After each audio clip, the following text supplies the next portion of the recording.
In this skill, our goal is to create a linear graph of data for an equation that's shown, where c is a constant.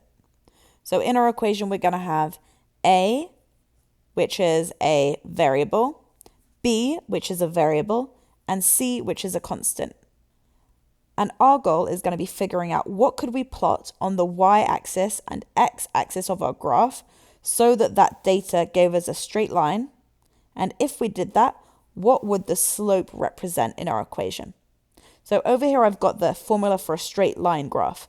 Typically, it's y equals mx plus b, where y is a variable, x is a variable, and m is our slope, which is a constant value that multiplies our x variable. Then we have a plus b, which is a constant value that is our y-intercept. That's often 0. In fact, in all of these questions we're going to answer now, the plus b is going to be 0. So I'm going to get rid of that part. So our goal is going to be matching up our equations that we're given with y equals m times x to figure out what y, m, and x are going to represent. So in this equation, I've got a is equal to c multiplied by b squared.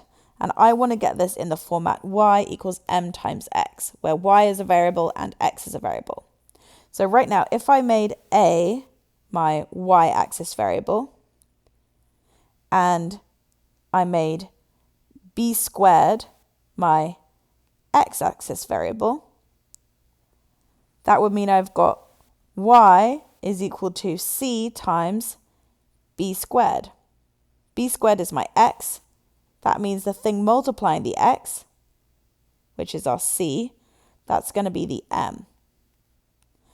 So a equals c times b squared is the same as y equals mx if I make a my y, c my m, and b squared my x. So I'm going to make my y-axis a, my x-axis b squared, and if I plot those variables like that, I should get a straight line where my slope is c. Let's do another similar question. In this question, we have a is equal to 1 divided by c times b.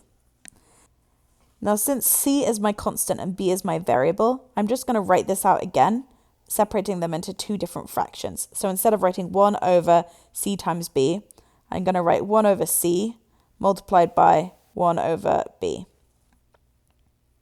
Again, I'm looking for y equals m times x, where y and x contain variables and m contains constants only, because that's going to be our slope. So if I made a my y and 1 over b my x, which both contain my variables a and b, that would mean that my slope, the thing multiplying by x, which is 1 over b, that would be 1 over c. That's my m, my slope. So if I plotted a on my y-axis and 1 over b on my x-axis, my slope would represent 1 over c. Let's do one more question. In this question, the formula is a squared is equal to c divided by b. Remember, a and b are our variables and c is our constant. So a squared is equal to c divided by b. Now again, to make this easier, I'm going to separate out c and b. So I'm going to make a squared is equal to c multiplied by 1 divided by b, so we can see that more clearly. Now a and b are my variables, c is my constant.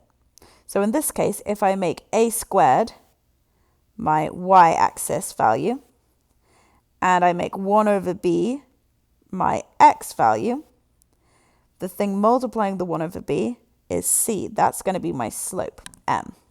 So I've got y equals m times x, where y is a squared, m is c, and x is 1 over b. So I can put those answers all in now. My y-axis is a squared, my x-axis is 1 over b, and my slope is c. So using this method, we can take any equation and we can format it like a straight line graph. And by doing that, we can plot our data on the x and y axis, calculate our slope and use our slope to find a constant value that we need to find in an experiment. If you had any numbers added on or subtracted at the end, for example, you had a plus d over here, that's just going to be your y-intercept.